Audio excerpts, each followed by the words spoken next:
I'm just doing an instructional video on factorising quadratic expressions using another strategy using the difference of perfect squares, so dots. Difference, if we're finding the difference of two numbers, it's subtraction, and a square number is, one that has a square root that's a whole number. So x squared is a square variable, 16 is a square number because the square root of 16 is 4. So 9, 16, 25, 36, 81, 49, all those numbers are square numbers. So the difference of perfect squares, meaning we have subtraction between a variable squared and a square number. And when we have the difference between two square numbers, so when we have an expression in this format here, it can be factorised into a plus b, a minus b, where a is the square root of this number here, or this variable here, and b is the square root of this number here. So, for example, x squared minus 25. So you just look at the 25 value. So the square root of 25 is 5, the square root of x squared is x. So we can rewrite that, I guess, as x squared minus 5 squared, and so then you factorise it as x plus 5, x plus 5, x minus 5. So that's the factorised version of this expression here. Now we can prove that this is the case using our FOIL or our expansion of binomial products that you've learned earlier. So x times x is x squared, x times negative 5 is minus 5x, 5 times x is plus 5x, and 5 times 5 is 25, and a positive times a negative is a negative. Collect like terms, minus 5x plus 5x cancels out, just leaves the negative 25.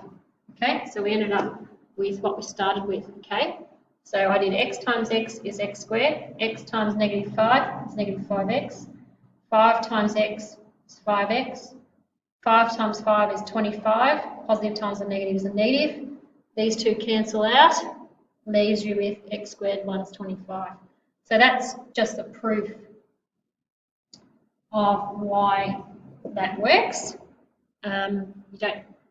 You don't need to write that down from this part here down when you answer the question. That's the answer there. That's just the proof of it. Another example, let's have x squared minus 81. Okay, straight away you identify that as a square number. You rewrite it as a product of that number. It's 9 squared, so it's x squared plus 9 squared. So then that factorises to x plus 9, x subtract 9. Okay? It doesn't matter if you put it x minus 9, x plus 9. It doesn't matter which way around you put that because it's a multiplication. You can then also have fractions. So I'll just move my computer, sorry. So let's say we've got x squared plus 1 over 16. 16 is a square number. So it's x squared plus 1 over 4 squared. So it becomes x plus 1 over 4 bracket, x minus 1 over 4 bracket.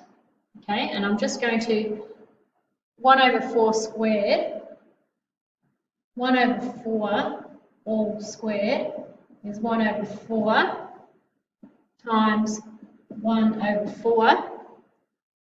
When you're multiplying fractions, you do 1 times 1 is 1, 4 times 4 is 16. Okay, so you're squaring everything inside the brackets, the 1 and the 4, gives you 1 over 16. So you need to also identify if you have a fraction, if the denominator is a square number, or you could have even numerator and denominator that's a square number. Sorry about that, it's just my battery.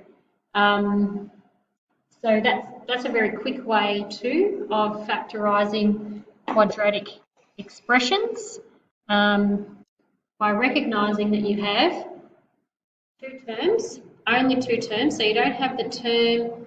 So remember, a quadratic expression has the format x squared plus bx plus c. You don't always have to have this bx, and you don't always have to have the c. For it to be a quadratic, you must have x raised to the power of 2, or the variable raised to the power of 2, plus or minus these other two terms here. So you might have x squared plus bx, that's a quadratic expression. You might have x squared plus c, that's a quadratic expression. For example, x squared plus 2x, or x squared plus 2. So in this quadratic expression here, you've only got the x squared and the c, but in this case the c is a square number, and so you factorise it using the square root of c. Okay?